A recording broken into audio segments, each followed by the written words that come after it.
नमस्कार दोस्तों, स्वागत है आपका हमारे चैनल पर, जहां हम लाते हैं आपके लिए दिन की सबसे महत्वपूर्ण और ताज़ा खबरें, बिल्कुल त्वरित, बिल्कुल सटीक। तो बिना देर किए चलिए शुरू करते हैं आज 5 अगस्त 2025 की 10 प्रमुख हिंदी खबरों के साथ। झारखंड के पूर्व मुख्यमंत्री शिबू सोरेन का निधन। झारखंड के पहले आदिवासी मुख्यमंत्री और जेएमएम सुप्रीमो शिबू सोरेन का लंबी बीमारी के बाद निधन हो गया। राष्ट्रीय राजधानी दिल्ली के गंगाराम अस्पताल में उन्होंने अंतिम सांस ली। मुख्यमंत्री हेमंत सोरेन ने ट्वीट कर उन्हें उन अमूल्य योगदानकर्ता बताया। वहीं प्रधानमंत्री नरेंद्र मोदी और राष्ट्रपति द्रौपदी मुर्मू ने अस्पताल पहुंचकर श्रद्धांजलि अर्पित की। पूरे प्रदेश में शोक की लहर है और राजकीय शोक की घोषणा की गई। अब सुनते हैं यूपी की बाढ़ से जुड़ी खबर। प्रधानमंत्री नरेंद्र मोदी और गृहमंत्री अमित शाह ने आज राष्ट्रपति द्रौपदी मुर्मू से मुलाकात की। संसद में प्रस्तावित संभावित बड़े फैसलों के पूर्व ये बैठकें हुईं। चर्चा है कि संविधान संशोधन और यूनिफॉर्म सिविल कोड बिल को मंजूरी दिलाने के लिए ये दौरे किए गए हैं। राजनैतिक गलियारों मारों में अटकलें तेज हो गई हैं कि जल्द ही कोई ऐतिहासिक निर्णय हो सकता है। हर ओर सियासी हलचल बढ़ गई है। अब हम चलते हैं यूपी के हालात की ओर। उत्तर प्रदेश में बाढ़ का कहर जारी है। पिछले 3 दिनों की भारी बारिश ने राज्य के 17 जिलों में प्रलय मचा रखा है। प्रयागराज से बलिया तक गंगा नदी का जलस्तर खतरे के निशान से ऊपर बह रहा है। मुख्यमंत्री योगी आदित्यनाथ ने स्वयं नाव पर बैठकर प्रभावित इलाकों का निरीक्षण किया है। अब तक 402 गांवों में राहत शिविर लगाए गए हैं और प्रशासन जल निकासी और मेडिकल सहायता में जुटा हुआ है। अगली खबर सुनने के लिए बने रहिए। एमपी में 31 जिलों में भारी बारिश का अलर्ट।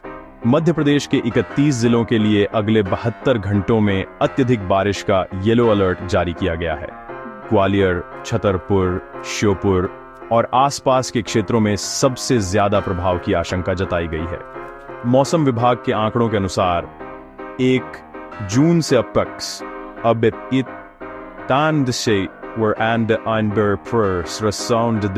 देश में औसत से 52% अधिक वर्षा रिकॉर्ड की गई है, जिससे नदियां उफान पर हैं और कई बांधों की जल व्यवस्थाओं में दिक्कतें आ रही हैं। अब बढ़ते हैं बिहार की ओर। बिहार में शिक्षक बहाली में डोमिसाइल नीति लागू की जा रही है। मुख्यमंत्री नीतीश कुमार ने आज घोषणा की कि राज्य में शिक्षक पदों पर भर्ती में डोमिसाइल यानी स्थानीय आवास नीति लागू की जाएगी। इस फैसले का मकसद है स्थानीय युवाओं को प्राथमिकता देकर उन्हें बेहतर करियर अवसर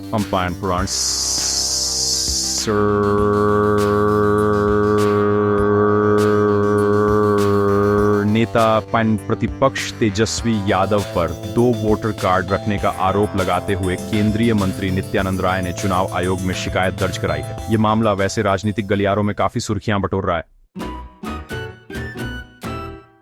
अगली खबर जानने के लिए तैयार हो जाइए।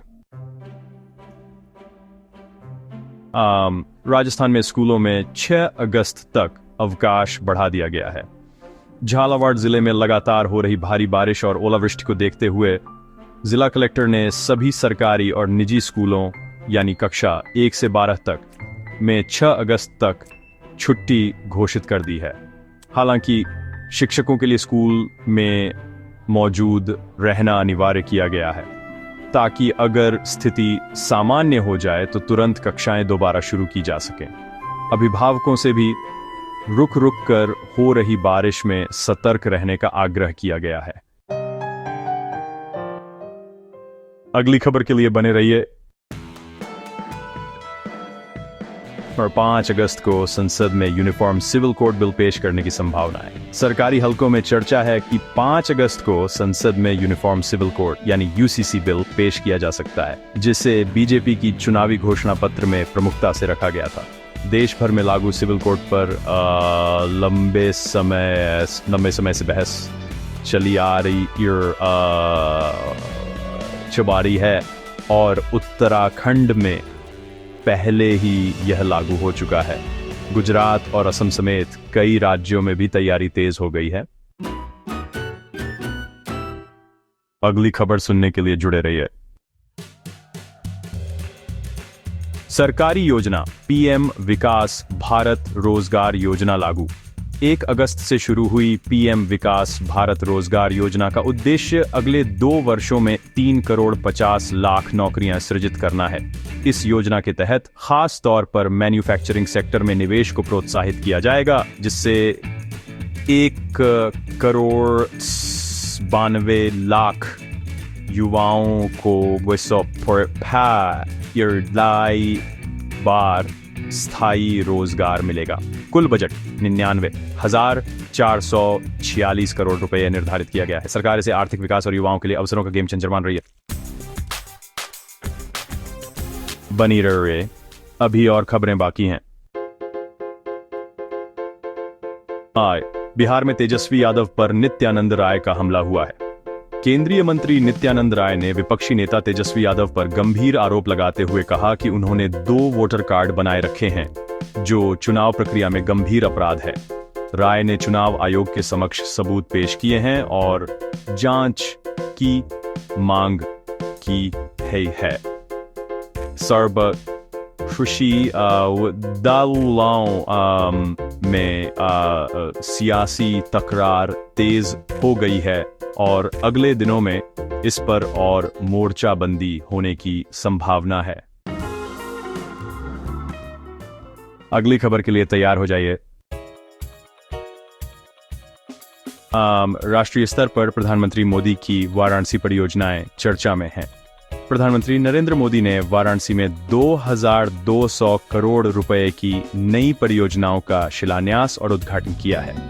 इनमें सड़क, जल आपूर्ति और पर्यटन इंफ्रास्ट्रक्चर शामिल हैं। उन्होंने अमरनाथ यात्रा का भी जिक्र किया, जो समय से पहले सफलतापूर्वक संपन्न हुई, जहां 4,14,000 श्रद्धालुओं ने यात्राएं पूरी की। उन्होंने कहा कि इन परियोजनाओं से वाराणसी में विकास को नई गति मिलेगी। अब चलते हैं समापन की ओर। कैसी लगी आपको ये सारी खबरें? मुझे कमेंट्स में जरूर बताइए। अगर वीडियो अच्छा लगा हो तो इसे लाइक कीजिए और अगर आपने चैनल को सब्सक्राइब नहीं किया है तो अभी सब्सक्राइब कीजिए। साथ ही घंटी के निशान को दबाना मत भूलिएगा ताकि आपको हमारे हर नई